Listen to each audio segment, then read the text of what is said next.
안녕하세요. 자, 이제 오늘 안녕하세요. 성경 공부를 시작하도록 하겠습니다. 원래 지난 주일에 사실 그 하나님의 의에 대해서 하자는 말이 있었는데 제가 오늘 하다 보니까 요 부분을 하는 게 오늘 좀 수월할 것 같아서 시편 65편, 시편 65편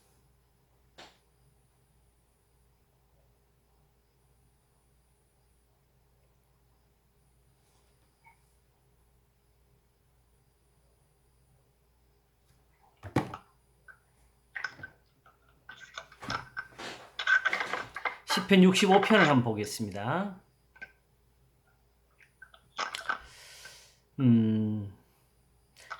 이제 그 거짓 선지자를 상가라는 말씀하고 또 내 아버지의 뜻대로 행하는 자라야 들어가리라 하는 그 말씀을 보면서 이 부분이 다시 생각이 났어요.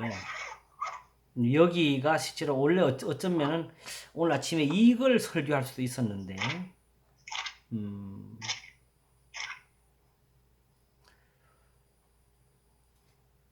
그 본문 안에서 한번 정리를 하는 게 필요할 것 같아서 오늘 아침에는 그렇게 설교를 했습니다.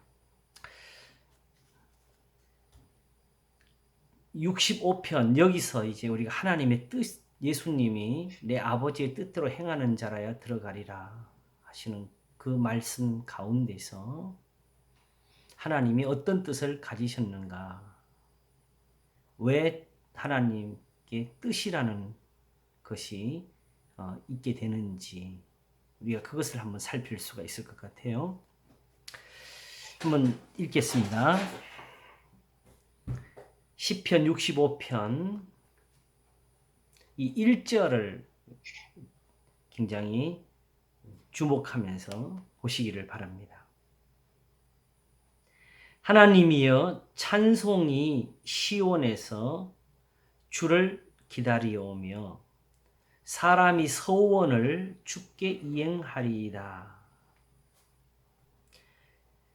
기도를 들으시는 주여 모든 육체가 주께 나오리이다.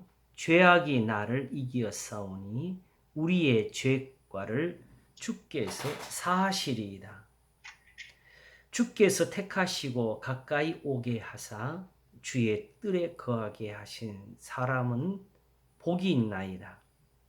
우리가 주의 집, 곧 주의 성전의 아름다움으로 만족하리이다.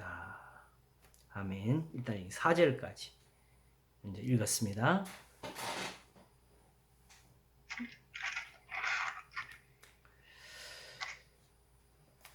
요 속에 우리가 산상수훈의 교훈을 들여다볼 수 있는 말씀들이 들어 있습니다. 우선 1절을 보겠습니다. 하나님이여 찬송이 시온에서 주를 기다리오며, 잠깐만요.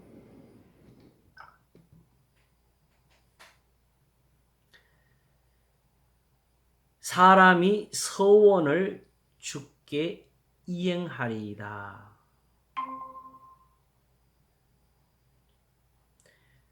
사실 여기가 이 65편의 주제와 같습니다. 시편은 거의 이런 구조를 많이 가지고 있어요. 찬송이 시온에서 주를 기다리오며 사람이 서원을 주께 이행하리이다. 서원과 찬송, 이 두 가지의 의미를 우리가 이해하는 것이 필요한데, 실제로 우리가 서원은 성경에서 우리에게 하나님께 그것을 요구하듯이 하라고 하시는 건 아닙니다. 함부로 소원을 하면은 그게 오히려 올무처럼 된다고. 그리고 이 서원과 관련해서 예수님은 맹세하지 말라고 가르치셨지요. 그렇죠? 하늘로도 말라고 했고 성전으로도 말라고 했고 우리의 머리카락 가지고도 하지 말라고 했습니다. 왜냐하게 되면 그 성전은 하나님의 집이 되는 것이고 머리카락은 또한 내 것이지만 내가 그걸 마음대로 희거나 검게 할 수가 없기 때문에 결국 맹세를 조심시키는 이유는 내가 맹세하고도 내가 그걸 지킬 능력을 갖고 있지 못한다는 그 사실에서 말씀하시는 거예요. 그래서 기본적으로 성경을 보면서 조심해야 될 것은 바로 이런 서원에 관한 말씀들을 가지고 우리에게 또 서원을 강요하든가 어떤 그런 의미를 전달하는 것은 하나님의 뜻에 맞지가 않습니다. 그런데도 불구하고 여러 시편에서는 하나님께 서원을 갖겠다는 그 말씀을 자주 하게 됩니다. 제가 자주 쓰는 성경 말씀으로 시편 50편에 보게 되면 감사로 제사를 드리는 자가 나를 영화롭게 하나니 감사로 제사를 드리고 내 서원을 갚으라고 했습니다. 감사로 제사를 드리고 내 소원을 갚으며 환난 날에 나를 부르라. 내가 너를 건지리니 내가 나를 영화롭게 하리로다 그랬습니다. 분명히 다른 데서는 서원을 조심시키면서 감사로 제사를 드리고 서원을 갚으라. 갚으면서 그 다음에 환난 날에 하나님을 부르라고 했습니다. 그러면 하나님이 우리를 건지게 되니까 그것이 하나님을 영화롭게 한다고. 영화롭게 한다는 이 말씀조차도 이미 우리가 생각하는 것과 다르지요. 그냥 하나님이 하늘에서 그냥 듣기 좋은 소리 올려 보내달라는 그런 의미가 아니라는 걸 알 수가 있습니다. 원래 영광이라는 것은 하나님이 어떤 큰 일을 하신 것을 가리킵니다. 그래서 찬송도 보게 되면은 시편 150편에 대표적으로 그 권능의 궁창에서 그를 찬송할지어다 그랬습니다. 하나님의 하신 큰 일 때문에 하나님께 찬송을 드리라. 우리가 아는 것처럼 찬송은 어떤 잘한 일에 대한 칭찬을 보내는 겁니다. 그러므로 단지 우리가 세상에서 아는 어떤 신적 존재에 대해서 잘 보이려고 입에다가 좋은 말을 담아내는 그런 것이 찬송이 아니고 본질적으로 내가 하나님께 받은 어떤 것에 대해서 영광을 돌려드리는 건데 하나님께서 나에게 큰 일을 행하셨다. 좋은 일을 행하셨다. 이것에 대한 어떤 보답같이 내가 많은 사람들 앞에서 하나님을 알리는 소리가 되겠습니다. 이 백성은 내가 나를 위하여 지었나니 나의 찬송을 부르게 하려 함이라. 그 말을 가지고 우리가 교회에서 예배 시간에 부르는 찬송으로 대신하는 경우가 많거든요. 그래서 찬송을 부르면 하나님이 좋아하신다. 그거는 미신입니다. 우리가 찬송을 부를 수 있기 위해서는 무엇이 있어야 되느냐? 하나님이 우리를 위해서 큰 일을 행하시는 게 있어야 됩니다. 그러므로 하나님의 찬송을 부를 수 있기 위해서 무엇이 필요하냐? 하나님의 영광을 볼 수 있는 신앙. 하나님이 그들에게 구원이 되시는 그런 은사의 나타남이 필요한 거죠. 그래서 이 백성은 내가 나를 위해 지었다고 할 때에 그냥 모든 사람은 하나님이 지으셨다는 그 뜻에서 말씀하신 것이 아니고 야곱이라는 사람은 모든 사람들 가운데서 특별한 사람이 되는 거예요. 그렇죠? 아브라함이 그렇고 이삭이 그렇고 야곱이 그렇고 요셉과 모세와 다윗이 그렇고 이스라엘이 특별히 그러하고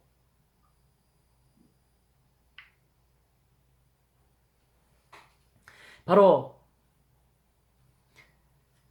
예루살렘아 여호와를 찬송할지어다 시온아 내 하나님을 찬양할지어다 그랬을 때에 무엇으로 찬양하라느냐 저가 내 문빗장을 견고히 하시고 너의 가운데 자녀에게 복을 주셨다고 아름다운 빌로 너를 배불리셨다고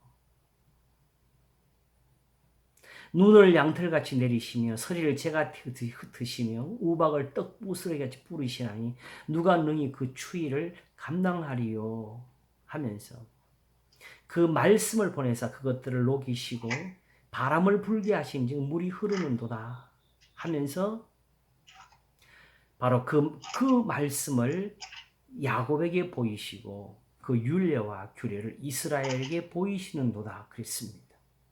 그러면서 마지막 마치기를 아무 나라에게도 이같이 행치 아니하셨나니 저희는 그 규례를 알지 못하였도다 그랬습니다.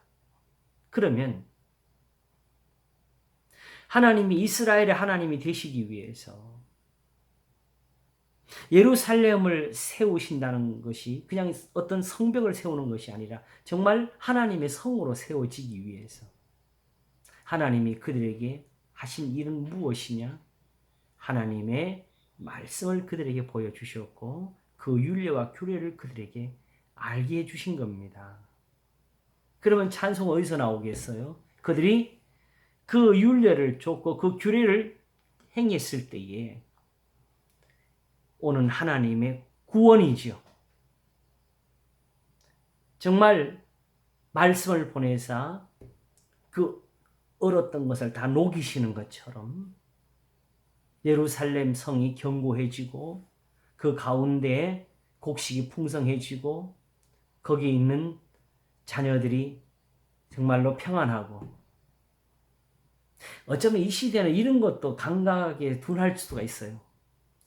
지금 밀 이런 거 가지고 고민하는 사람 몇 사람 있어요. 저 시대를 가봐야 그 의미를 알지요. 정확히는 무엇을 먹을까, 무엇을 마실까, 무엇을 입을까 하는 이 고민이 이게 가장 실제적인 것이고 하나님이 거기서 그들의 방패가 되시고 그들의 구원이 되신 경험을 가진 사람들이 이런 시편을 이해할 수가 있는 거예요. 그러므로 그들의 찬송은 단지 하나님 나를 건졌다, 구원했다가 아니라 우리에게 그 말씀을 보내셨다는 겁니다. 이 말씀이 있어서 우리가 하나님의 이 구원을 보냈다가 그게 찬송이 되는 거예요. 이 찬송이 시온에서 주를 기다린다는 의미가 뭐겠어요? 다른 데서는 안 됩니까? 뭐가 다르지요? 바로 시온이 바로 거기가 예루살렘이고 거기가 하나님의 성전이 있는 것이고 거기에 제사장 레위인들의 성김이 있는 것이고 거기에 하나님의 율례와 법도가 존재하는 곳입니다. 그런데 그런 예루살렘을 바로 하나님이 만드셨다는 거죠. 자기들이 돌로 쌓아서 예루살렘이 되는 것이 아니고 하나님의 진리가 있어가지고 예루살렘이 되는 것이고 단지 성전을 백향목으로 지었다고 성전이 된 것이 아니고 하나님이 그 성전에 계셔야 성전이 되는 거지요. 그러므로 시온이라는 이 한 표현 속에서 하나님의 말씀이 거기에서 찬송을 만들어내고 있다. 이런 뜻이 되는 겁니다. 그래서 찬송이 시온에서 주를 기다려오며 하나님이 여기 오셔서 뭐 하실 거지요? 여기서 능력을 나타내시고 권능을 행하시고 하나님의 백성들에게 구원이 되시는 거지요. 그 일이 이루기 위해서 시온이 있는 겁니다. 그 일이 이루기 위해서 거기에 성전이 있는 것이고 그 일이 이루기 위해서 모든 법도와 율례와 규례가 거기서 행해지고 있는 겁니다.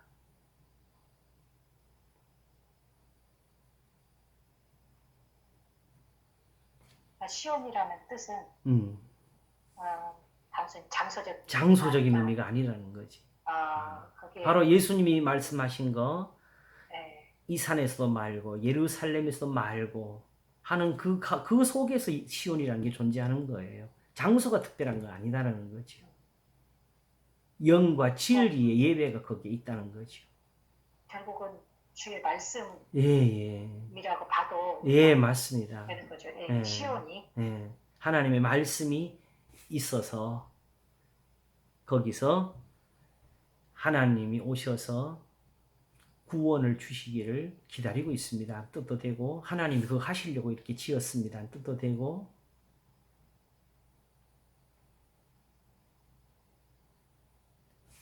무슨 뜻 이해가시겠죠? 예. 시온은 주의 말씀 있는 곳은 다 시온이 돼요. 그러죠, 이제. 네. 그러니까 지금 우리는 하나님의 성전이라고 이게 교훈이 나오는 겁니다. 다만 그 교훈을 주실 때는 이방인들의 그 행실을 본받지 말자고 주시는 거지요. 그리스도와 벨리알이 어찌 함께하며 하나님의 성령 우상이 어찌 일치하며 이게 나오는 거지요. 그래서 이 약속을 가진 우리가 영과 육의 온갖 더러운 데서 자신을 깨끗게 하자는 교훈으로 가는 겁니다. 그리고 그 고린도 후서에 나오는 말씀인데 전서에서는 이미 말씀하여 누구든지 하나님의 성전을 더럽히면 하나님이 그 사람을 멸하시리라 하면서 너희는 하나님의 성전이라. 그냥 성전이 성령의 전이라고 하면서 오늘날 성령 받은 사람들은 진짜로 이 말씀을 가지고 두려워하면서 들어야 되지요.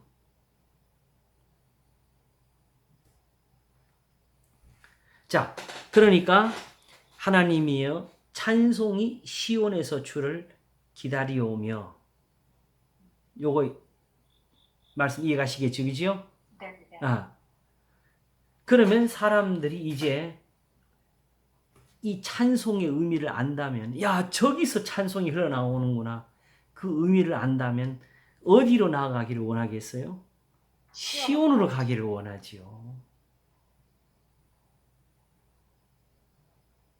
그치요?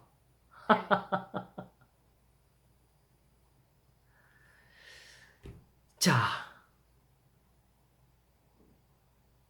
그러면 이제 여기서 무슨 일이 일어나느냐? 찬송이 주를 기다리고 여기서는 또 사람이 서원을 주께 이행하리다가 됩니다. 무슨 서원이 나오느냐? 자, 이 서원에 대한 거 아까 10편 50편에서 감사로 제사를 드리고 너의 서원을 갚으며가 나왔었죠. 그렇죠? 네. 정경수 목사님이 들어오십니다. 이 화면이 안 뜨지? 정경수 목사님 들어왔어요? 내가 잘못 눌렀나? 왜 안 들어오지? 다시. 화면.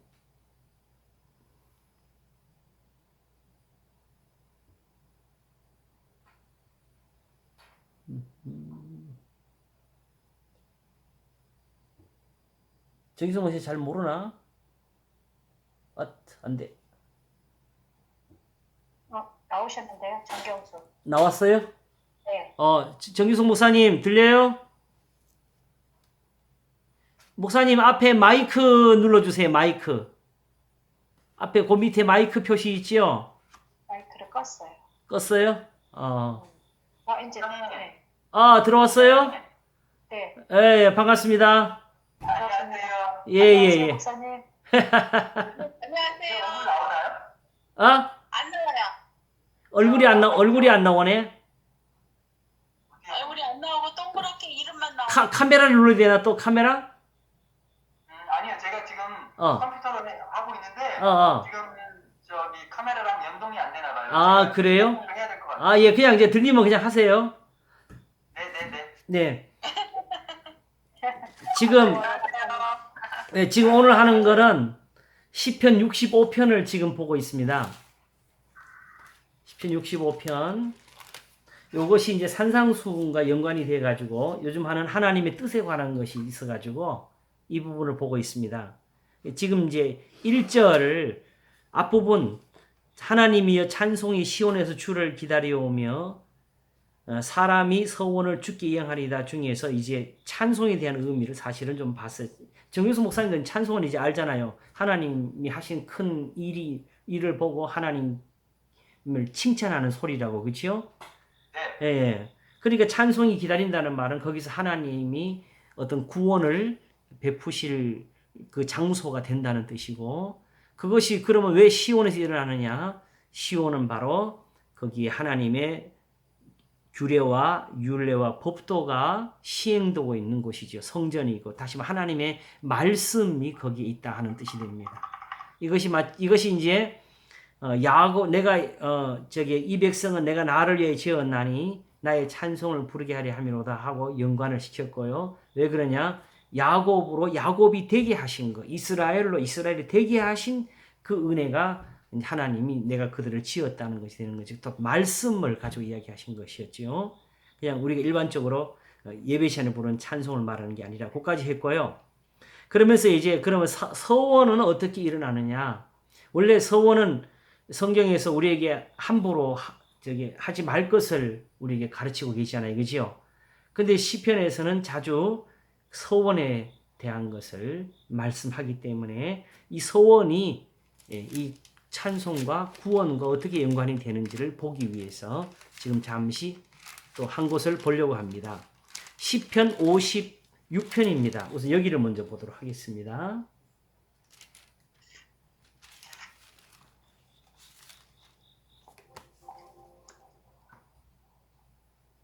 시편 56편 1절부터 보면은 하나님이여 나를 긍휼히 여기소서 사람이 나를 삼키려고 종일 치며 압제하나이다. 나의 원수가 종일 나를 삼키려 하며 나를 교만히 치는 자 많사오니 내가 두려워하는 날에는 주를 의지하리이다. 그랬습니다. 그렇죠? 근데 문제는 여기 요렇게까지 나왔을 때에 항상 우리 머릿속에는 어떤 그 질문이나 또 궁금함이 나와야 되냐 하게 되면은 그럼 어떻게 화면 나왔어요? 네. 반갑습니다. 예.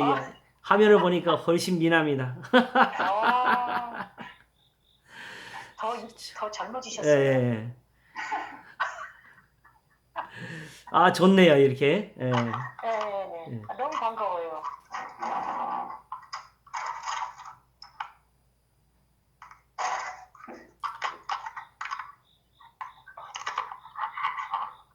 자, 그러면 이제 보겠습니다. 내가 두려워하는 날에는 뭘 하느냐? 주를 의지하겠습니다. 그러면 문제는 우리가 이제 하나님 앞에 여쭤볼 것이 있게 되는데 그게 뭐냐? 어떻게 하나님을 의지해야 됩니까? 이제 우리는, 그죠? 이 사람은 알고 하는 말이지만 우리가 그 마음을 가지고 그 다음 구절을 보면은 바로 답이 나오지요. 4절에 내가 하나님을 내가 하나님을 의지하고 뭐 한다? 그 말씀을 찬송하올지라고 나오죠. 그치요?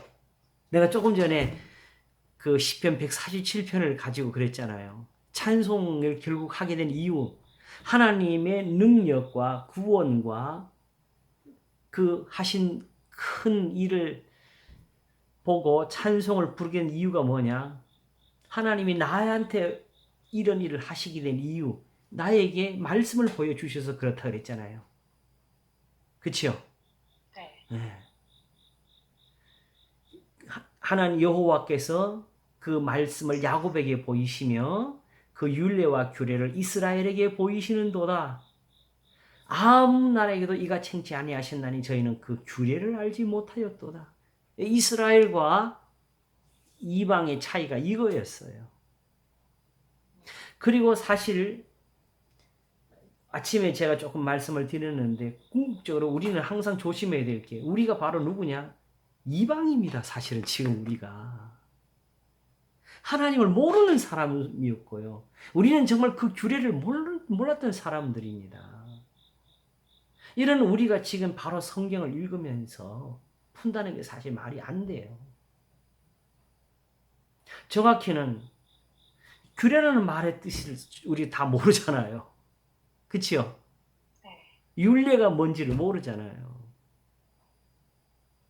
제가 조심스럽게 그 규례라는 말이 먼저 저한테 다가와서 살펴봤습니다. 율법을 읽으면서 뭐가 규례고 이게 율례고 법도고 이거 가르는 게 참 쉽지가 않죠. 하나님의 계명에 관련해 가지고 함께 있는 교훈들을 규례라고 합니다. 지금까지 제가 깨달은 거예요. 본 거. 그게 저들은 모르는 거였다는 거죠. 다른 어떤 것보다도 번제와 속죄제 이런 것보다도 규례를 몰랐던 게 그게 이방인들이 하나님을 알지 못하게 된 이유였습니다. 결국 이스라엘도 이걸 버렸을 때에는 신약의 예수님 때의 유대인들처럼 되는 거지요. 제사와 율법만 남고 사도 바울처럼 선을 행하기는 원하지만은 행하는 것은 실제로 없어졌고 이것이 선이라고 해서 성전에서 제물을 얹고 할례자로 자랑했고 그리고 안식일과 같은 법도를 지켰지만은 선을 행하는 것은 없노라함이 되어버렸던 거지요. 다윗은 바로 알아요. 내가 하나님을 의지하고 그 말씀을 찬송하올지라. 이게 하나님 의지예요. 자기의 의지. 왜? 지금 뭐가 필요하지요? 하나님이 나를 긍휼히 여기소서. 사람이 나를 삼키려고 종일 침에 압제하나이다가 이게 큰 거잖아요. 이거죠. 이때는 지금 우리가 세상에서 진짜 먹을까 걱정하는 그런 걱정하고 다른 거였어요. 이때는 정말 죽고 사는 게 달려있는 문제였지요. 나의 원수가 종일 나를 삼키려 하며 나를 교만히 치는 자 만사오니 내가 두려워하는 날에는 주를 의지하리이다 하면서 결국 하나님의 말씀을 찬송하겠습니다. 이 말은 무슨 뜻이에요? 이걸로 찬송가 작사 작곡하겠다는 거예요? 아니면 내가 이 말씀을 지키겠다는 거예요? 이 말씀을 지켜서 그럼요. 이 말씀대로 살고 이 말씀대로 구원을 얻겠습니다. 이 뜻이지요. 그래서 그다음 말을 읽기를 내가 하나님을 의지하였은즉 결국 뭐예요? 하나님의 말씀을 믿었고 지켰다는 거지. 그죠? 두려워 아니하리니 혈육이 있는 사람이 내게 어찌하리까? 자, 여기서 하나 중요한 게 나왔어요. 내가 이렇게 했으니까 사람이 내게 어떡하겠습니까? 결국 여기 하나의 미완료가 등장하는 거예요. 내가 죽지 않고 살겠습니다지요. 저희가 종일 내 말을 곡해하며 내게 대한 저희 모든 사상은 사악이라. 저희가 내 생명을 엿보던 것 같이 또 모여 숨어 내 종족을 살피나이다. 저희가 죄악을 짓고야 피하오리까 하나님이여 분노하사 백성을 낮추소서 그랬습니다. 자, 중요한 것이 있어요. 단지 저 사람들이 나를 미워한다, 나를 핍박한다, 그 하나로 그게 의의가 될 수가 없어요. 나는 하나님의 말씀을 의지하고 있고, 저 사람들은 이런 내 말을 곡해하면서 내 생명을 엿보고 있는 그 악을 행하고 있다는 게 이게 궁극적인 거죠. 사실 안 그래도 요즘 우리가 들은 것처럼 가인에게 하신 말씀에서 네가 선을 행하지 아니하면 죄가 문에 엎드리니라 하셨잖아요. 그러면 쉽게 말하면 우리가 선을 행하지 않고 있는 동안에는 항상 죄를 짓고 있다는 거랑 마찬가지라고. 이런 상황인데 저들이 특별히 하나님의 말씀을 의지하고 사는 사람을 미워하고 그 말을 곡해하면서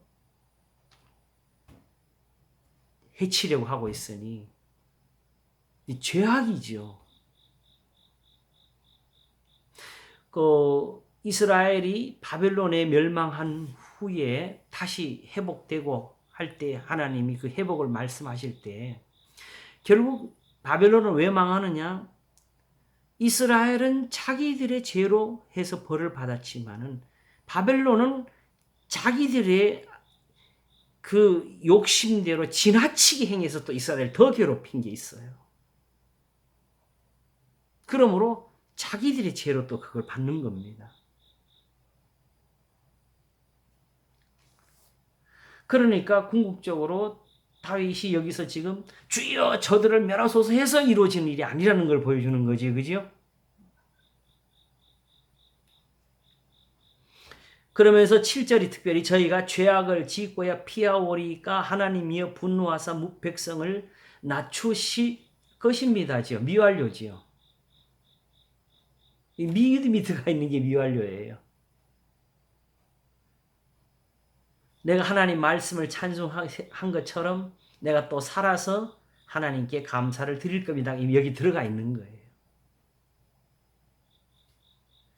나의 유리함을 주께서 계수하셨으니 참 나의 눈물을 주의 병에 담으소서. 자, 여기 재밌는 게 나오죠. 한 절 속에 완료와 미완료가 섞여 나오지 않습니까? 그렇지요. 나의 눈물을 나의 유리함을 주께서 계수하셨으니 마치 그 계산하는 것처럼 다 세셨다고. 그걸 어떻게 알아요? 다윗이 혼자서 상상을 하면서 하나님 듣기 좋은 말을 하는 겁니까? 아니면 실제로 자기가 이것을 보고 하는 겁니까? 성경에는 절대로 우리가 하는 것처럼 만들어서 하는 노래는 절대 없습니다. 다윗은 이걸 봤지요. 어디서 봤어요? 하늘을 쳐다보면서 살면서 겪었지요. 이런 환난이나 이런 고난이 지금만 있었던 게 아니었거든. 우리가 알지만 다윗은 평생에 전쟁을 하며 살았잖아요. 쫓겨다녔고. 근데 거기서 지금처럼 해서 다 구원을 받았어요. 그러니 하나님이 지금도 내 눈물을 주의 병에 담으실 겁니다. 라고 말을 하는 겁니다. 믿음이지요. 그죠? 하나님을 의지하고 그 말씀을 찬송하올지라 된 이 믿음을 이렇게 표현하는 거지요. 내가 망할 것이다, 살 것이다. 살 겁니다. 궁극적으로 그런즉 제일 중요한 거는 사실은 뭐냐? 자기 자신에게 오는 교훈이에요. 사람들이 나에게 어떻게 말을 하든 어떻게 나를 핍박하든 나는 주의 말씀대로 살겠습니다. 이렇게 하나님을 의지하겠습니다. 내가 두려워한 나는 주를 의지하겠습니다라는 것을 계속 이걸 담아서 말을 하는 거지요. 그래서 9절이 나갑니다. 내가 아뢰는 날에 내 원수가 물러가리니 하나님이 나를 도우심인 줄 아나이다. 그랬습니다. 자, 내가 아뢰는 날에 내 원수가 물러갈 것입니다. 왜냐하면은 하나님이 나를 그동안에 도우신 걸 내가 알기 때문에 그렇다는 거죠. 항상 뭘로 했어요? 하나님을 의지하고 살았다는 거죠. 말씀을 의지하면서. 지금도 그렇게 구원을 얻을 겁니다. 결국 이 말을 또 하는 겁니다. 자, 하나님, 문제는 여기 하나가 나왔어요. 하나님의 도우심인 줄 내가 압니다. 하나님의 도우심이 뭐였어요? 우리가 여기서 이제 앞으로 이걸 꼭 한번 자세하게 좀 해야 될 이유가 있는데, 그래도 우리 이제 같이 현재 공부하는 분들은 그래도 어느 정도 지금 감이 와요. 근데 사실은 지금 제일 걱정하는 게 이 말씀을 이제 또 내일 또 얹어 놓으면은 그래도 지금 보니까 한 80분, 90분이 지금 보시더라고. 근데 그분들 중에 대부분 이런 데 대한 지금 경험이 부족하신 거거든요. 하나님 앞에 맞지 않는 그 표현들이 몇 개 있어요. 우선 하나님의 도우심부터 시작합시다. 하나님 뭘 도와주셔야 돼요? 자, 우리가 아는 대로 믿음으로 갑니다. 죽이기도 하시고 살리기도 하시고 가난하게도 하시고 부하게도 하시고 그리고 복도 짓고 환난도 창조하고 빛도 짓고 어둠도 창조하십니다. 이 모든 일을 하신다고 나밖에 다른 이가 없느니라고 하셨어요. 그러면 실제로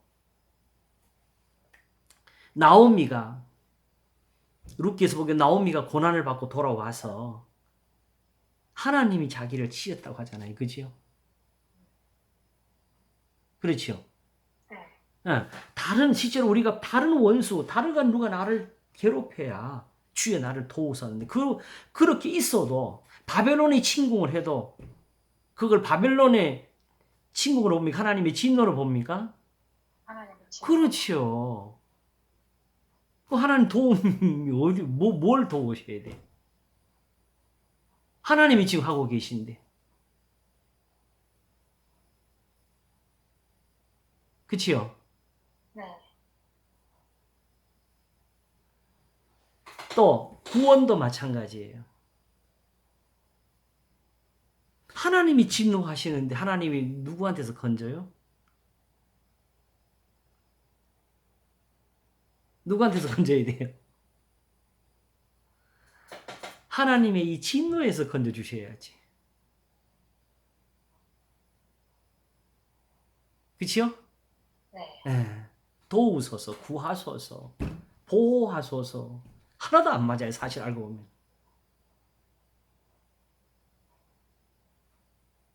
은혜를 베푸는 것도 그렇지.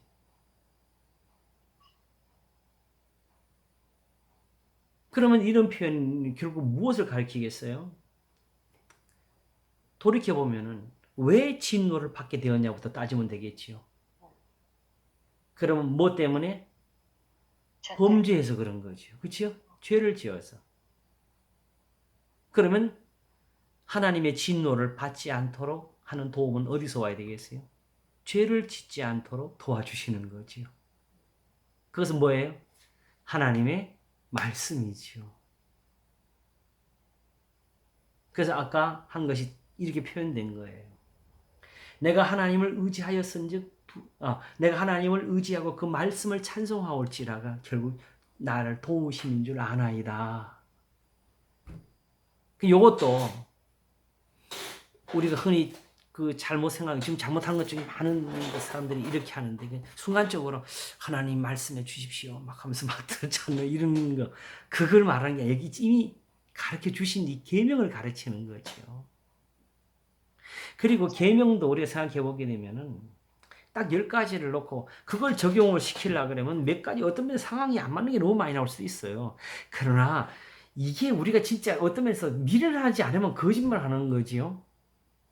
언젠가 제가 그 예를 하나 드렸잖아요. 어느 TV 그 토크쇼에서 어린아이들을 데려다 놓고 이야기를 하는데 한 아이가 나와가지고 자기 학교는 그 기독교 학교라고 그래서 아침마다 선생님하고 기도하고 수업을 시작한다고. 그랬더니 그 MC가 너네 학교는 참 좋은 학교구나. 네, 그렇습니다. 그 너네 학교 아이들은 다 착하게 했는데 네, 다 착하죠. 그래. 그럼 너도 착하니? 예, 저도 착해요. 그런데요, 지난 주일에는 선생님한테 야단을 맞았대. 그 왜 맞았냐 그랬더니 친구랑 말다툼을 하다가 화가 나가지고 친구 얼굴에다가 아이스크림을 확 박아버렸다는 거야. 그래서 MC가 말하기를 야, 그런 거 하면 혼나지. 그러니까 근데 말이에요. 왜 성경에는 아이스크림을 얼굴에 박지 말라는 말씀이 없었을까요? 그런 거예요.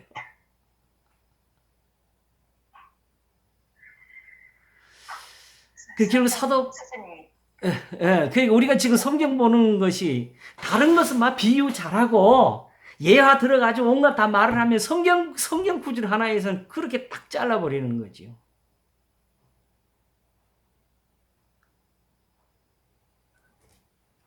결국 사도 바울 선생님이 가장 말씀을 잘해 주셨죠. 결국 그렇기 때문에 사랑은 이웃에게 악을 행치 아니하나니 사랑은 율법의 그러므로 사랑은 율법의 완성이니라. 그래서 모든 그 계명이 다 여기에 들어 있다고 한 거예요. 그렇죠? 그러면 실제로 이렇게 말씀하지 않았으면 사랑이라는 단어도 우리는 항상 어떻게 했냐면 그 사랑하는 감정, 그렇죠? 네? 비록 그 연애가 아니더라도 옆 사람에 대한 어떤 느낌이나 어떤 아끼는 감 이런 것이 흘러나왔을 때 사랑이라고 생각하는 거거든요. 그런데 이제 보니까 지난번에 말씀드린 것처럼 용서라는 그 표현이 그 감정적인 문제가 아니었고 실제적으로 그 사람이 줄일 때 그 사람이 힘들어할 때 도움을 주는 거라고 그랬고요. 요한일서가 이제 보게 되면은 그렇게 사랑을 많이 가르치면서 결과적으로 어디에 초점 맞추냐 하게 되면은 형제를 미워함이 뭐겠어요? 거기서는 형제의 그 어려움을 보고도 도와주지 않는 걸 보고 미워한 거라고 한 거예요.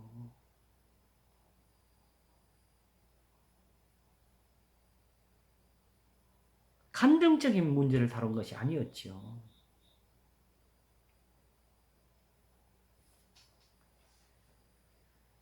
그러므로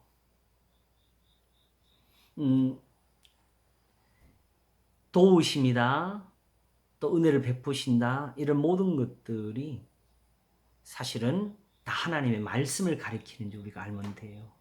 주의 자비, 인자, 긍휼. 긍휼은 제가 조금 더 의미를 더해서 제가 깨달은 대로 말씀드리면은 하나님의 말씀을 계속 그들에게 가르쳐 주시는 행위를 가르쳐요. 다시 말하면 선지자들이 그들에게 계속 있는 거고 아시겠죠? 네. 그런데 이제 하나님이 이스라엘을 그걸 돌이켜서 깨닫도록 그 강복하게 그들을 붙들어 주시는 크게 보이지 않는 그 현실, 이사야가 자기가 겪는 그 현실을 가지고 주의 강곡한 자비가 어디 있나이까? 베푸시던 긍휼이 그쳤나이다 하고 통곡을 한다고.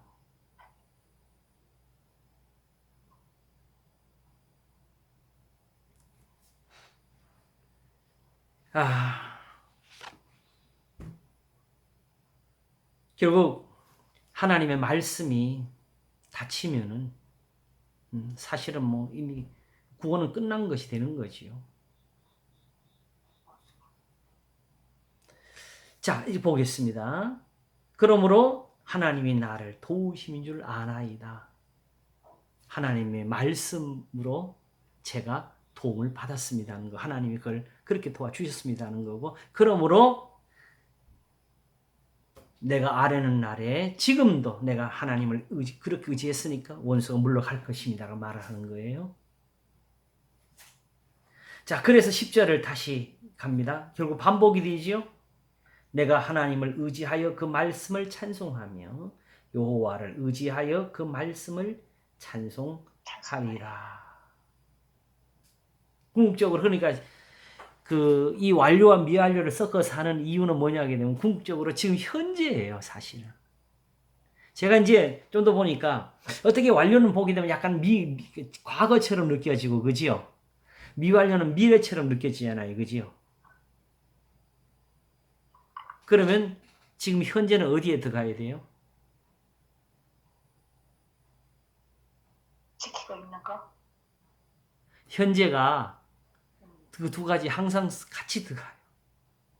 완료와 미완료는 항상 연결이 되어 있기 때문에 지금까지 나를 도와주셨고, 아시겠지요? 지금도 돕고 계시고 앞으로도 도우실 거거든요. 그러니까 현재가 곧 완료이면서 미완료가 되지 보니까 하나님 앞에서. 그러므로 지금도 내가 하나님을 의지하여 그 말씀을 찬송하며 여호와를 의지하여 그 말을 찬송하리다는 앞으로 일을 말하는 게 아니에요. 그죠? 자기가 이 평생에 난 이렇게 살겠습니다를 말하는 거예요. 그러므로 내가 죽지 않을 것입니다고, 살 것입니다고. 그러면서 이제 11절이 이어집니다. 내가 하나님을 의지하였은즉 두려워 아니하리니 사람이 내게 어찌 하리이까. 그러면 결국은 무엇이 나오게 되느냐? 12절이 나옵니다. 내가 하나님이여 내가 주께 서원함이 있사온즉. 이게 나오죠? 서원이 있었어요. 무슨 서원이 있었느냐? 내가 감사제를 주께 드리겠습니다. 이건 거지. 이걸 잘못 생각하게 되면 또 이거 하나님 앞에 내가 감사제를 드릴 테니까 하나 나를 건져 이런 어떤 서원하고 보답을 받는 것처럼 보이. 그게 아니고 지금 말씀을 의지하니까 이 서원이 나왔던 거예요. 이 감사제는 특별히 왜 필요하냐게 되면은 또 다른 사람들에게 전해야 되니까. 특별히 다윗은 이스라엘의 왕이잖아요. 하나님이 그를 목자라고 불렀어요. 그러므로 누구보다도 이스라엘 백성들을 하나님 앞으로 인도하는 그 자리에 있는 사람 아니겠습니까? 그걸 다윗은 알고 있는 거지요. 다윗이 내가 볼 때 시편을 이렇게 많이 짓게 된 건 특별히 그런 뜻에서 한 것 같아요. 그 자리에, 자기가 그 자리에 있다는 걸. 결국은 다른 사람들한테 자기의 찬송을 가르쳐 주려고. 하나님이 자기를 도와주신 것을 이렇게 배워주려고. 그냥 아무렇게나 하나님 앞에 제사와 예물만 가지고 나오지 말고 이 믿음을 가지라고 가르치는 거지요. 그래서 하나님이여 내가 주께 서원함이 있사온즉 내가 감사제를 주께 드리리니, 요 말이 감사로 제사를 드리고 내 소원을 갚으며 환난 날에 나를 부르라 내가 너를 건지리니 내가 나를 영화롭게 하리로다는 그 50편의 말씀이 되는 거예요. 그러니까 이게 따로따로 떨어져 하나님께 감사도 드려야 되고 서원도 갚아 이런 식으로 가르치는 거 아닙니다. 오직 하나님의 말씀이 이루어서 자기가 처음 믿을 때에 그 믿음을 말한 거죠. 내가 죽지 않고 살아서 하나님의 영광을 보게 될 거라고 하는 그 믿음, 그걸 표현한 거예요. 이것이 소중한 것은 하나님은 모든 사람이 구원을 얻으며 진리를 아는데 이르기를 원하시기 때문입니다. 하나님께 어떤 보답이나 갚음은 사실은 필요가 없어요. 왜냐하게 되면은 염소의 피를 마신 적이 없고 양의 고기를 먹지 않으셨거든요. 염소의 고기, 양이 그 헷갈리는데 어쨌든 순서적으로는 상관없이. 그래서 왜 주께 드리리니 그랬죠, 그지요? 드리게 될 것입니다지요, 그지요? 왜냐하면은 주께서 주께서 내 생명을 사망에서 건지셨기 때문입니다, 그지요? 그러므로 여기도 지금 완료가 나왔죠, 그지요? 그럼 뭔 뜻이냐? 내가 이미 그동안에도 이렇게 해서 항상 감사제를 드렸습니다. 이렇게 해서 내가 살아서 하나님께 감사했습니다. 지금도 그렇게 될 겁니다 하고, 바로 무엇 때문에? 가장 중요한 구절이 나오죠. 주께서 나로 하나님 앞, 생명의 빛에 다니게 하시려고. 무엇을 하셨느냐? 실족지 않게 하지 아니하셨나이까.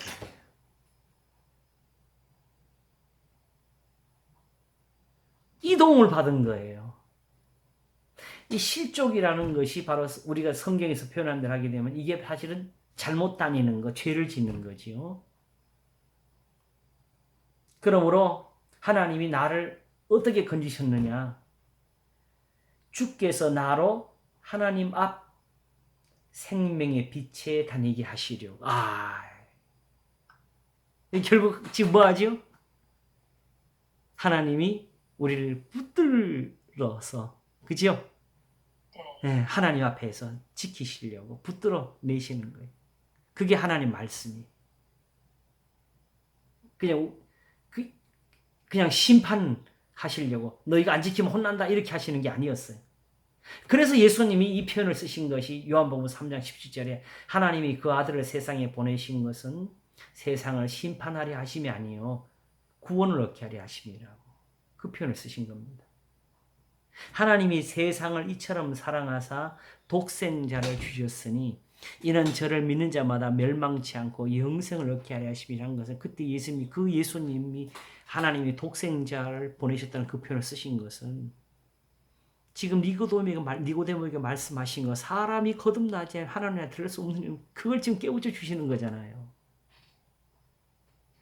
아들이 와서 이렇게 가르치지 못했으면 이 구원은 없었다고. 그런데 이 말씀을 듣는 유대인들은 이를 갈고 돌을 치는 거 아니겠어요?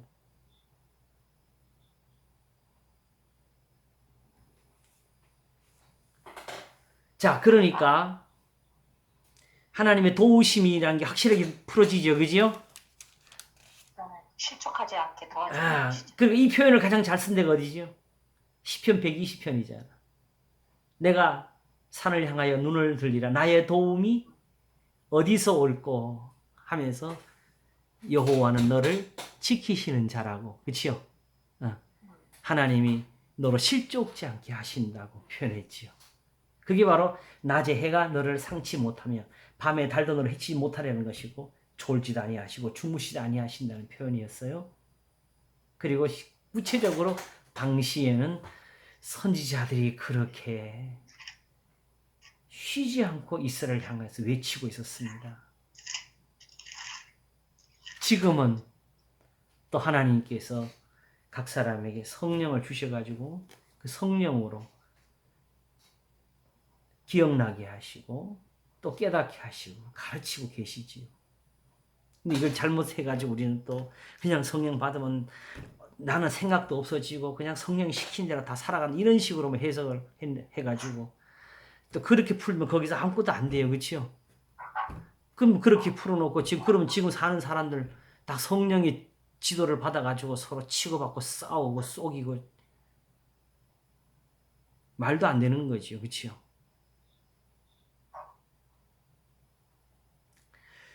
자, 이렇게 하면서 여기서 뭘 받냐게 되면 바로 찬송과 감사와 서원이 어떻게 만들어지는지를 우리가 보았습니다. 이 표현을 그대로 가지고 자, 이런 게 많으면 좋겠어요? 적으면 좋겠어요? 많으면 좋죠. 당연히 그렇지요. 그리고 항상 이런 일은 하도록 준비가 되는 게 좋겠지요. 네. 하나님이여 찬송이 시온에서 주를 기다리오며 사람이 서원을 주께 이행하리이다. 감이 오지 않습니까? 하나님이 시온을 어떻게 만드셨는지, 예루살렘을 어떻게 세우셨는지. 그러니까 주님이 그러니까 주를 의지한다는 거는 주님이 실족하지 않게 하는 그 은혜를 입는다는 거죠. 그렇죠. 그 말씀을 의지한다는 가르치는 거죠. 네, 그러면은 찬송이 나오는 거예요. 거기서. 맞습니다. 하나님의 구원이 나온다는 뜻이죠. 구원이 나와서 찬송이 나와요. 네, 결국은 어디에다 찬송하면 하나님의 말씀에다가 말씀에서 찬송하고 그 말씀으로 도와주신 것을 감사하고 네. 그리고 그걸 세상에 그래서 같이 감사드려요. 전하는 거예요. 그래서 예. 사람들에게 알리고 예, 그게 소원을 갚는 일이 되는 네. 거고. 그래서 나처럼 이렇게 구원을 받아라. 예. 그러니까 우리가 생각하는 어떤 하나님 앞에 뭘 드리겠습니다 해서 받아내는 그런 드리겠습니다. 소원이 아니라는 거지, 그렇지요? 그러니까는 가르칠 목적으로 감사제를. 예. 이게 이제 요나에도 이 소원이 있었어요, 그렇지요? 네. 요나도 물고기 뱃속에서 나의 소원을 주께 갖겠나이다 그랬는데 무슨 소원을 했었냐 하게 되면은 내가 주의 목전에서 쫓겨났을지라도 다시 주의 성전을 바라보겠다 했나이다는 소원이 있었고 일부러 맞춘 건 아니지만은 물고기 뱃속에 들어와가지고 염치 없이 하나님을 향해 부르짖는 자리에 왔으니까 내가 여기서 낙심하고 이제 물러나야 되느냐 이대로 죽어야 되느냐 아니면 다시 여기서 하나님을 바라보아야 되느냐 하는 그 자리에서 보니까 자기의 소원이 나왔지요, 그치요? 그리고 그게 오히려 하나님 앞에 감사로 제사를 드리는 게 돼버렸어요, 그치요? 이 성경이 그러니까 이 성경을 이렇게 우리가 들여다보고 풀고 나면은 누가 뭐 신앙적으로 고백을 시켜서 이게 하나님 말씀입니다, 뭐 영감입니다 이렇게 해서 받아들여지는 그게 아니고 오히려 그냥 이 영감이 보이지 않습니까 이게? 그러니까 목사님 예. 예루살렘 성을 쌓으셔서 할 때 예. 그 예루살렘 성은 벽돌이나 이런 게 아니라 시편 51편. 예. 시편 51편에 실족하지 않도록 도우시는 말씀이 있잖아요. 주의 은택으로 시온의 선을 행하시고 예루살렘 성을 쌓으소서. 이게 쌓아지면은 어떤 일이 일어나느냐? 바로 번제와 속죄제로 할 수 없는 구원이 나타납니다. 피 흘린 죄에서 나를 건지소서가 이루어지는 그런 은혜까지 나타납니다.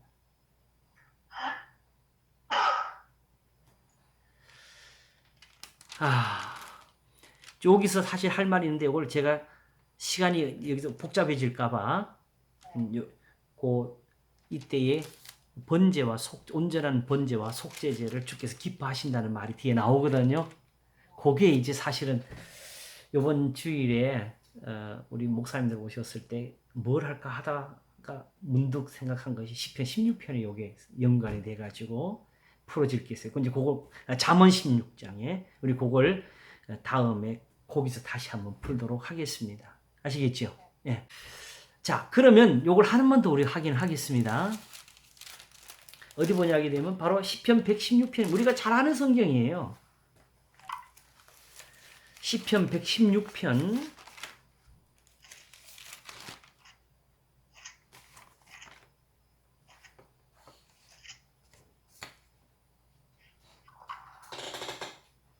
자, 보겠습니다. 여호와께서 내 음성과 내 간구를 들으심으로 내가 저를 사랑하는도다 그랬습니다. 자, 우리가 흔히 하나님을 사랑한다는 그 표현하고도 또 다르지요. 다른 사람들은 그냥 무조건 감사, 무조건 보답인데 여기는 내 음성과 내 간구를 들으심으로 저를 사랑하는도다입니다. 이거를 저희들이 못 받아요.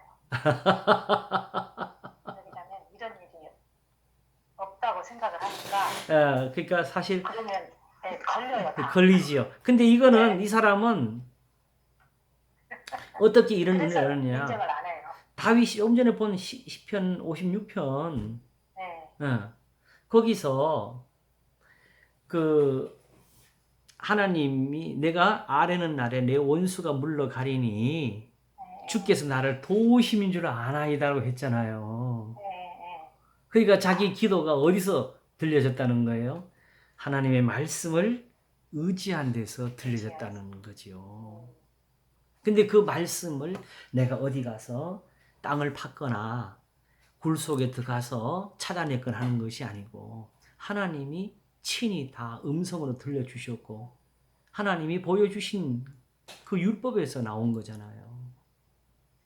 조상들이 그걸 친히 경험을 했고 선지자들이 지금도 가르치고 있고 그러니 정말 말하면은 말 그대로 하나님께서 어떠한 사랑을 우리에게 주사 자녀라 일컫게 하시는 거가 나올 수밖에 없는 거예요.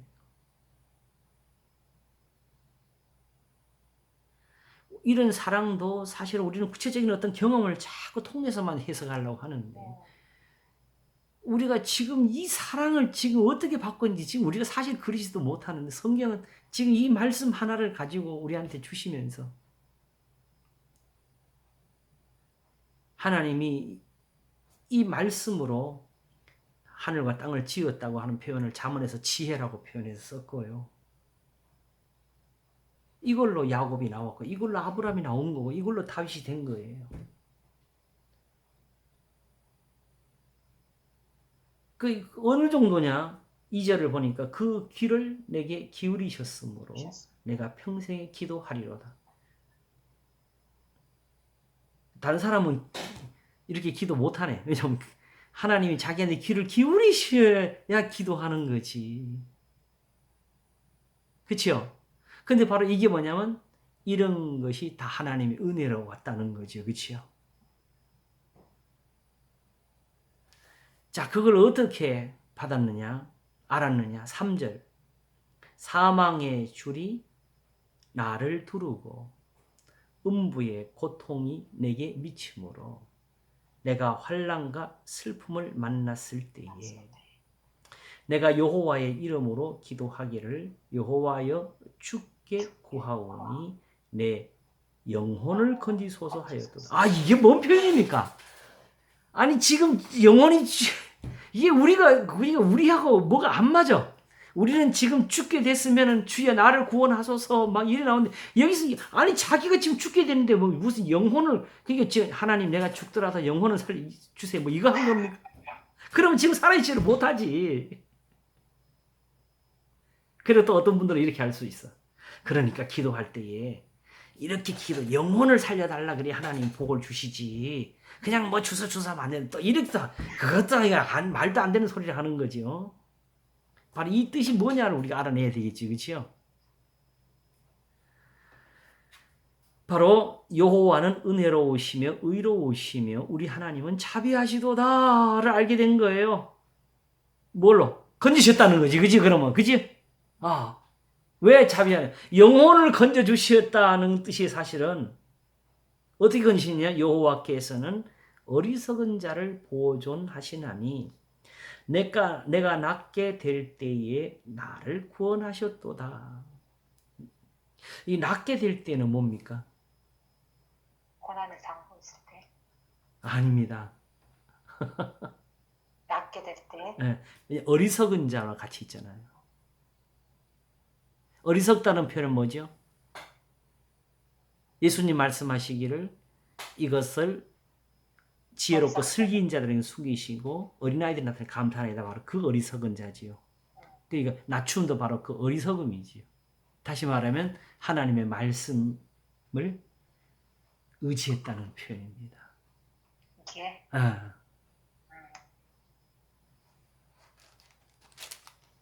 이 표현을 시편 147편에서 보면은 그건 찾지 마세요. 제가 바로 읽어 드릴게요. 네. 바로 할렐루야 우리 하나님께 찬양함이 선함이여 찬송함이 아름답고 마땅하도다 그래요.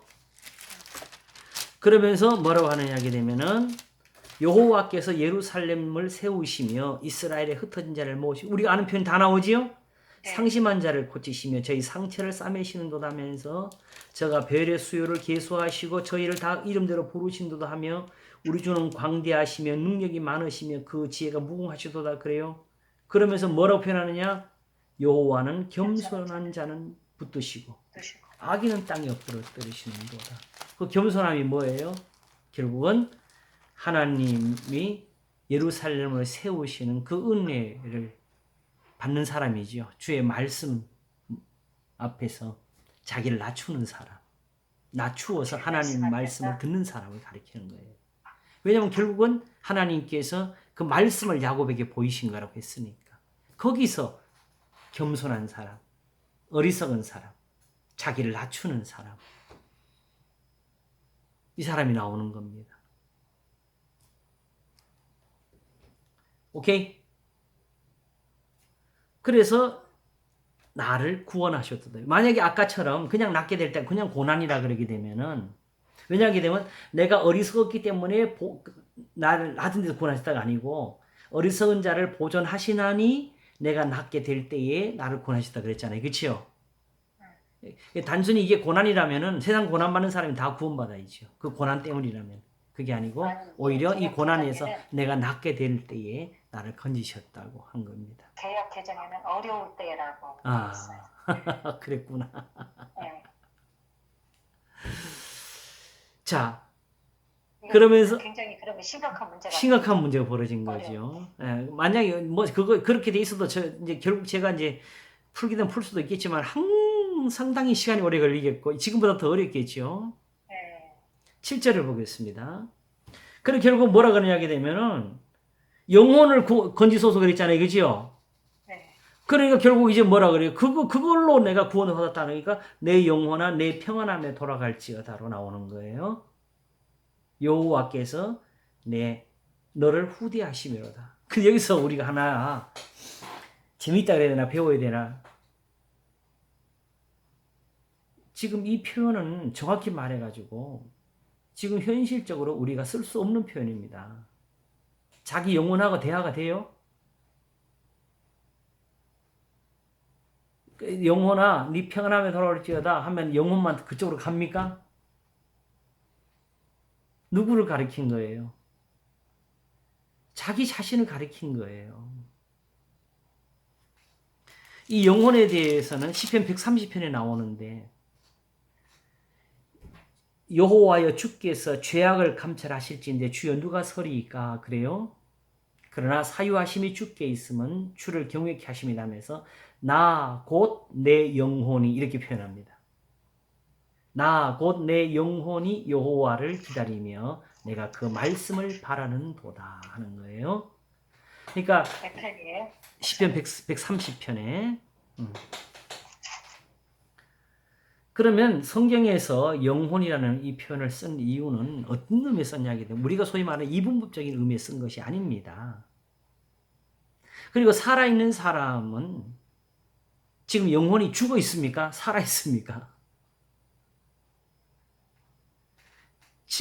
내가 지금 내 영혼이에요. 다만 이걸 어디다가 쓰냐게 되면은 하나님 앞에 드리는 제사와 관련해 가지고 섬김에서 육체로 할 수 있는 것은 예법이고 영으로 할 수 있는 것은 우리의 삶입니다. 마음입니다. 거기서 영혼이라는 표현을 쓴 거예요. 다시 말하면 아까 시편 56편에서 다윗이 말한 것처럼 하나님이 나를 도우신다는 거. 그렇죠? 여호와는 너 영혼을 지키시는 자로 하시는 것처럼 하나님이 말씀을 깨우쳐 주셔가지고 나를 실족지 않게 해주신 거. 그게 내 영혼을 건지소서예요. 그러므로 실제로 우리의 삶이 바로 영혼이 내 삶입니다. 죄를 짓는 것은 손발이 아니에요, 사실은. 내 영혼입니다. 이 생각을 우리가 빨리 배워야 돼요. 정확히는 우리가 가진 이 신학이 이런 이분법적인 생각을 벗어버리게 하려고 지금까지 노력을 했던 건데 아직도 거기서 우리가 못 벗어나고 있어요. 육체와 따로 떨어져서 사는 영혼은 없습니다. 그렇게 육체와 영혼이 떨어질 때는 죽을 때밖에 없어요.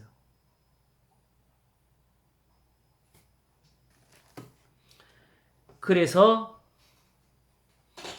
로마서 8장에서는 육신을 좇는 자는 육신의 일을 영을 좇는 자는 영의 일을 생각하나니 육신의 생각은 사망이고 영의 생각은 생명과 평안이라고 했습니다. 바로 하나님의 말씀대로 사는 사람들과 오직 그것이 없이 제사와 예법만 가지고 있는 사람들을 그렇게 구별한 것이지요. 그런데 지금 어, 근데 지금 이제 영혼과 육체라는 단어를 우리가 생각을 할 때 세상에서 쓰는 언어를 가지고 그걸 그렇게 표현한 거죠. 그런 식으로 분리되는 영혼 육체는 없습니다. 죽을 때 빼놓고. 그리고 죽은 다음에도 혼이 떠돌아다니는 혼은 없습니다. 그러므로 이제 영을 또는 영예를 생각하게 되면은 우리가 예수님이 우리의 구원이시라면 예수님에게서 어떤 도움을 받아야 되겠어요? 바로 이 영적인 도움을 받아야 되지요. 영의 보호. 그걸 바로 로마서 8장 1절에 쓴 거지. 그러므로 이제 그리스도 예수 안에 있는 자에게는 결코 정죄함이 없나니 이는 그리스도 예수 안에 있는 생명의 성령의 법이 죄와 사망에서 너를 해방하였음이라고 표현한 겁니다. 그 바로 지금 하나님의 말씀을 두고 한 거예요. 예수님이 우리를 가르치시는 거. 그걸 바로 그 전에서 오라 나는 공고한 사람이로다. 누가 나를 이 사망에서 건져내라 했고 그것은 바로 이렇게 유대인으로 살면서 성전에서 제단을 쌓고 제물을 얹어놓고 안식일을 지키고 그렇게 할례자로 살아온 게 도대체 뭐냐고 하면서 누가 나를 이 사망에서 건져내려고 한 거예요. 이걸로는 아무것도 안 되는구나. 그러니까 육신의 예법이나 이런 것들이 사망의 법이었네요. 사망의 법이에요. 그래서 예수님을 죄 있는 육신의 모양으로 보내신 거예요. 네. 할례자. 이미 할례가 이때는 죄가 다 돼버린 거예요.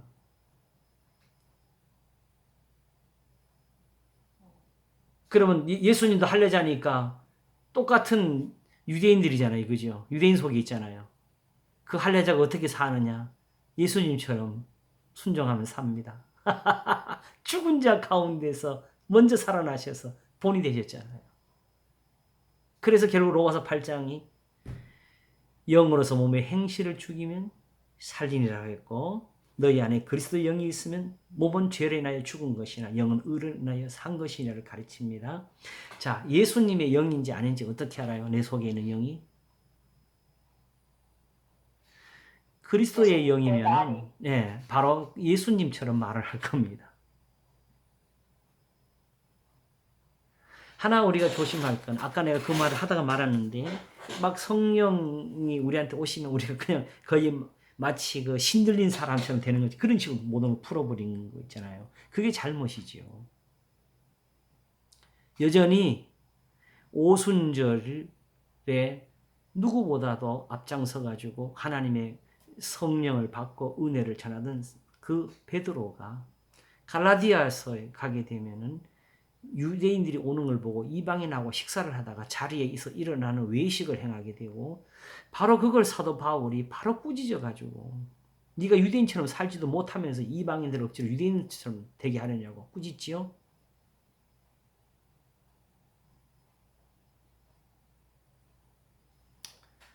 주는 그리스도시요 살아계신 하나님의 아들이시니라 그래도 예수님이 잡히던 날 밤에는 주를 모른다고 했어요. 마찬가지입니다. 우리가 왜 그것보다 더 나은 은사를 가졌다 생각하죠? 그건 성경에 없잖아요. 그러므로 여전히 하나님의 성령을 주셨어도 범죄할 수가 있는 겁니다. 지금 현실이 그렇지요. 그렇지 않으면 우리는 다 성령 안 받았다 그러죠. 바로 고린도전서에서 말씀하시기를 예언을 하다가 옆에 계시가 있으면 일단 그 예언을 멈추라고 했지요. 그렇죠? 네. 하나님은 어지러움이 하나님이 아니시라고 했지요. 질서의 하나님이시라고.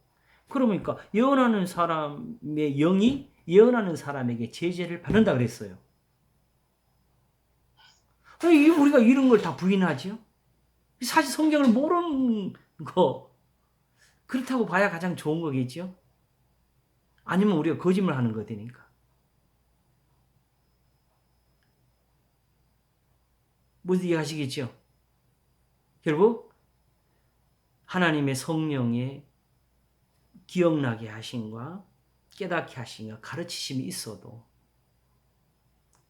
그걸 가지고도 거짓말하는 사람이 있고 그걸 가지고도 악을 행하는 사람이 있습니다.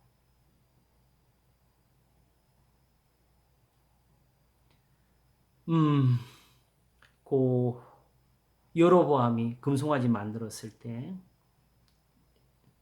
유다에서 선지자가 내려오지요. 그래가지고 그 제단을 뒤집어 버리고 그리고 여로보암의 손을 굳어버리게 해버리고 그 여로보암이 그 사람한테 부탁해서 풀어주고 대접하려고 하니까 하나님이 오던 길로 오지 말고 먹지도 말고 돌아와라 그랬잖아요. 근데 바로 그 성에 어떤 선지자가 있어가지고 늙은 선지자가 그 소식을 듣고 안장을 준비해서 그 사람을 마중해가지고 자기 집에 들어가서 먹고 가라고 했어요. 그때 이 사람이 하나님의 말씀을 전하니까 하나님 여기서 먹지 말라고 했다. 오던 길로 가지 말라 했다 하니까 나도 선지자를 하면서 그 사람을 부릅니다. 그 사람 말을 믿고 그 집에 들어가서 음식을 먹다가 진짜로 그 선지자를 통해서 하나님 말씀이 전해졌지요. 돌아가는 길에 사자가 나타나서 죽지요. 물리지는 않고. 그 선지자 그걸 어떻게 우리가 풀어보는 게 옳으냐 하게 되면은 그 늙은 선지자의 그 다음 행동입니다. 그 선지자가 왜 그 사람을 그렇게 죽이려고 했겠어요?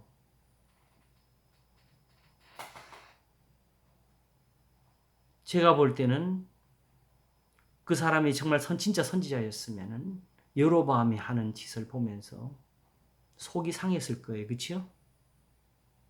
그랬을 때 그 예언을 가지고 온 선지자를 보았으면 반가웠을 것입니다. 정말 대접하고 싶었을 거예요. 그걸 어떻게 알 수 있느냐? 그 사람의 시신을 두고 울었어요. 그리고 자기 아들들 보면서 그 사람 옆에 자기를 묻으라고 했습니다. 그리고 무슨 말 했느냐? 이 사람이 이 성에 대해서 예언한 것은 다 이루어질 거라고.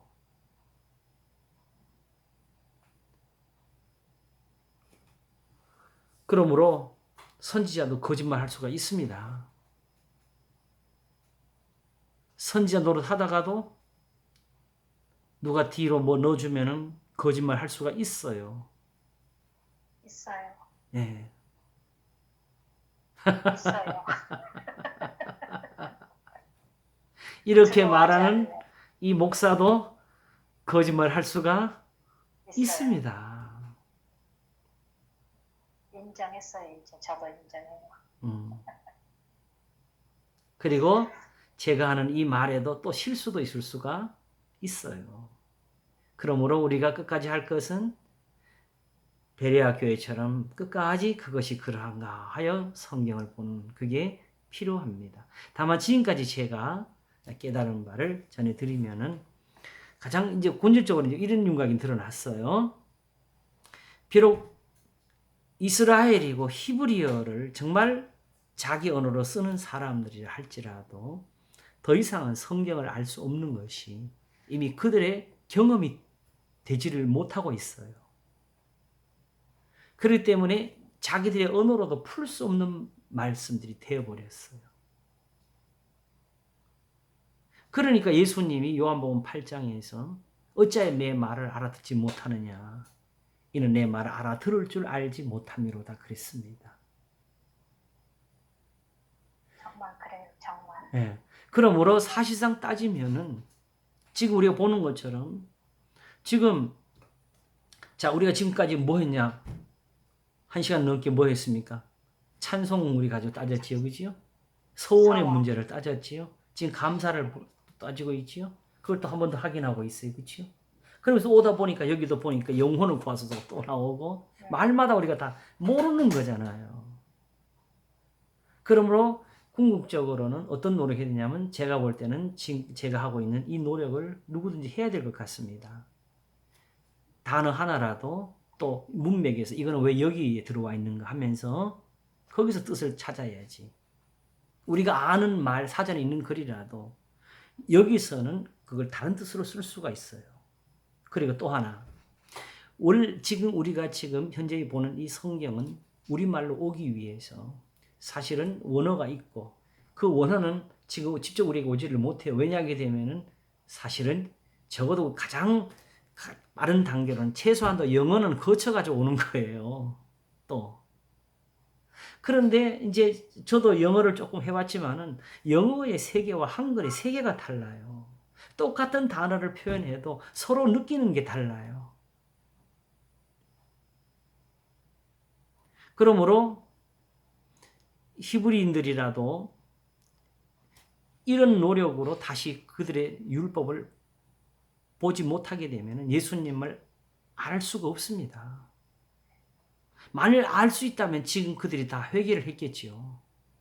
벌써 예수님을 믿었고 디모데 후서에서 나온 것처럼 내가 어려서부터 성경을 알았나니 이 성경은 능히 너로 하여금 그리스도 예수 안에는 믿음으로 말미암아 구원에 이르는 지혜가 있게 하느니라고 했잖아요. 그렇지요? 오직 디모데에게 마지막 부탁하는 건 네가 성경을 아는 거 그거 거기에다 부탁하는 거예요. 그리고 예수님 말씀처럼 이게 율법이었어요, 원래. 그리고 다윗도 그랬고 솔로몬도 특별히 그러하거니와 하나님 앞에는 제사를 드리는 것보다 공평을 행하는 게 더 기쁘시 하는 거라고. 이미 다 알고 있잖아요.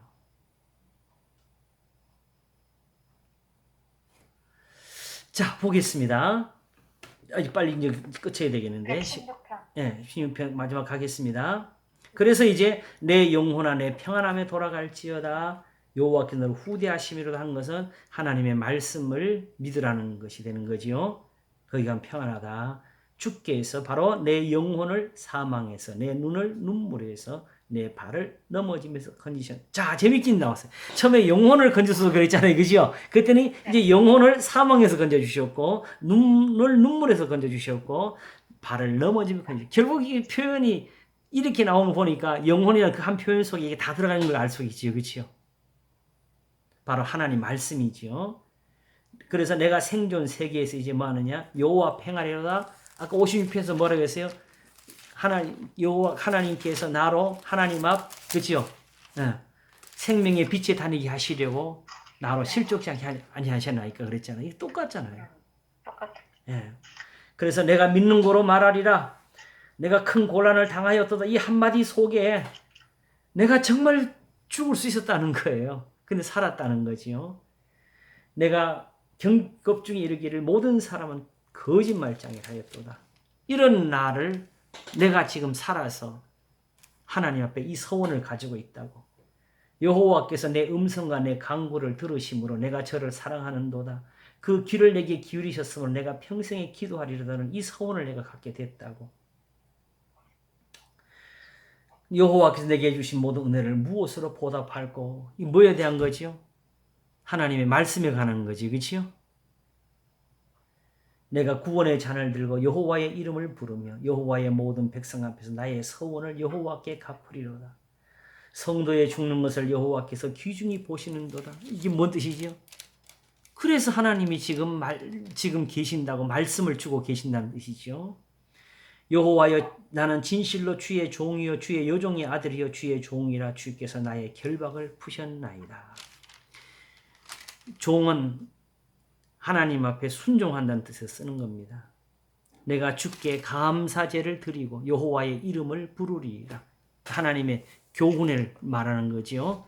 내가 여호와의 모든 백성 앞에 나의 서원을 여호와께 갚을지라. 예루살렘아 내 가운데서 여호와의 전정에서 내가 갚으리로다. 할렐루야.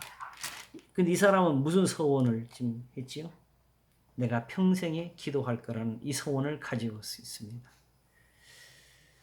자, 목사님. 네. 15절에 네. 그 경건한 자들은 왜 죽으면 여호와께서 보시기에 귀중한 것이로다. 예? 뭐 그렇게 돼 있어요? 성도의 죽음. 성도의 죽는 것을 여기 경건한 자들의 죽는다고 했어. 경건한 자들이 죽는 것을 네. 여호와께서 뭐 그렇게 해도 뭐 그게 어떻게 풀었는지 나도 모르겠네요. 정확히 사실은 여기서 내가 원어를 비교할 수는 없으니까. 그러나 여기서 문맥의 흐름에서 보게 되면은 네. 지금 하나님께서 다시 말하면 하나님으로 계시는 이유가 뭐냐? 우리를 사랑하셔서 그렇다는 거예요. 뭘 받으려고 하는 것이 아니고. 하나님이 이스라엘 중에서 자기를 여호와로 알리신 것은 그들을 귀중히 여기셔서 그런 거지. 그러므로 이것은 문맥의 흐름에서 하나님께서 경건한 자든 성도든지 좋아. 궁극적으로 귀중히 여기시다는 거기에 의미를 둬야 돼요. 하나님이 귀중히 여기신 것은 하나님이 세상을 이처럼 사랑하사 독생자를 주시는 그리 가는 것이고, 누가 우리를 그리스도의 사랑에서 끊으리요 환난이나 공고나 적신의 위험이나 칼이나 그것 같은 것이고, 자기 아들을 아끼지 아니하시고 우리 모든 사람을 내어 주시니까 어찌 그 아들에게 모든 우리 은사를 주지 아니하시겠느냐는 그거 같이 가야 되는 거죠. 그러므로 하나님의 소중히 여김은 바로 하나님이 주신 은사, 하나님의 계명입니다. 말씀입니다. 그러니까 제가 여기서 말하는 거는 성도의 죽음이라고 했을 때 이 죽음이라는 의미가 잘 안 나와. 이거 우리 이게 이제 천국 가는 쪽으로 연결했구나. 이 앞에 그랬잖아. 사망의 줄이 나를 두르고 음부의 고통이 내 생각을 하는 네, 그거 말하는 거지요.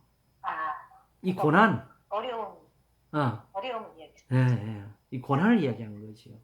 그러니까 이 고난을 지금 이 시대는 내가 잘 경험 못하는데 다윗 좀 가봐야 다윗의 고난, 아까도 원수가 나를 종일 죽이려 한다 그러잖아요. 네. 그게 죽음. 네. 그러니까 하나님의 모든 말씀은 그냥 하나님이 우리와 같이 계시는 이유와 같이 가는 건데, 하나님이 세상을 이처럼 사랑하사옵니다. 네. 문득 가시겠죠? 자, 그러면 이제 오늘 대충 한 가지 결론을, 그 뒤에 3, 4절 남았는데, 요 1절, 오늘 1절에서만 일단 결론을 맺겠어요. 네. 자, 65편 다시 돌아오겠습니다. 자, 그러면 이 찬송이 기다리는 곳, 사람이 서원을 주께 이행하는 그 장소가 지금은 어디가 되었냐? 이런 은혜가 나오는 곳이 되어야 되겠죠, 그렇죠? 바로 산상수훈입니다.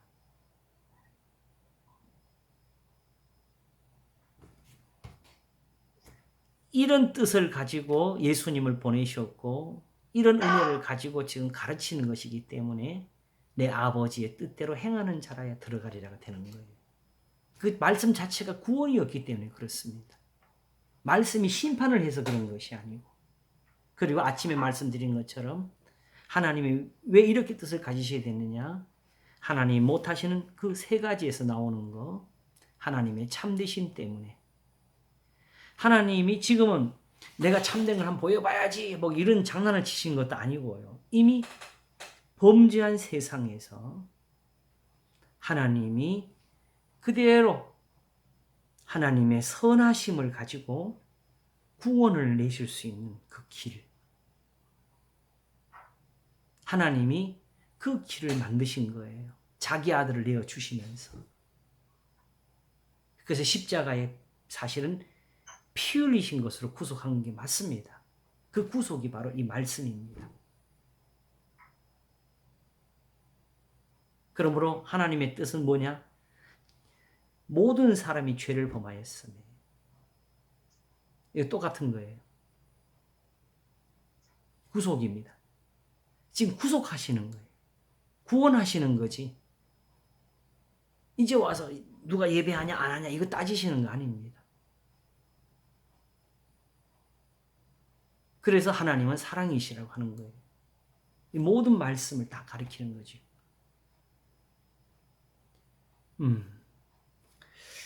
자, 조금 정리가 좀 되시는지 모르겠어요. 산상수훈을 결국 말하기 위해서 했어요. 결국은 예수님이 나더러 주여 주여 하는 자마다 다 천국에 들어갈 것이 아니요 오직 내 아버지의 뜻대로 행하는 자에 들어가리라 하시는 그 말씀 담겨져 있는 것이 바로 시편 65편 1절이라는 것이죠. 하나님이 그것을 지금 나타내고 있는 것이 산상수훈이기 때문에 예수님이 그렇게 말씀하시는 거예요. 이게 구원으로 나온 거기 때문에 다른 걸 할 수가 없어서 다르게 하게 되면 불법이 되고 다르게 하게 되면 하나님이 거짓말을 하시는 게 되고 다르게 하게 되면 하나님이 불의를 하시는 게 되니까. 그리고 항상 이 말을 하면서 꼭 붙이는 거 있는데 하나님의 전능하심은 오히려 여기서 되는 겁니다. 바로 지금 어떤 전능이 필요하냐? 죄인들을 살리는 전능이 필요해요. 죄를 없애는 능력이 필요해요. 피 흘린 죄에서 나를 건수하는 그 기도를 들으시는 권세가 필요한 거죠. 그것은 제사와 예물로 될 수가 없습니다. 하나님의 의로우심으로 그걸 하실 수 있는, 그러니까 단순 하나님이 내가 봐줄게 해서 용서되는 건 절대 아닙니다. 이건 하나님의 권세고 능력이고 자기 아들을 내어주신 사랑입니다. 말씀은 그렇게 능력이 되고 그렇게 권세를 가집니다. 하나님은 그렇게 세상을 사랑하셔서 뜻을 가지셨습니다.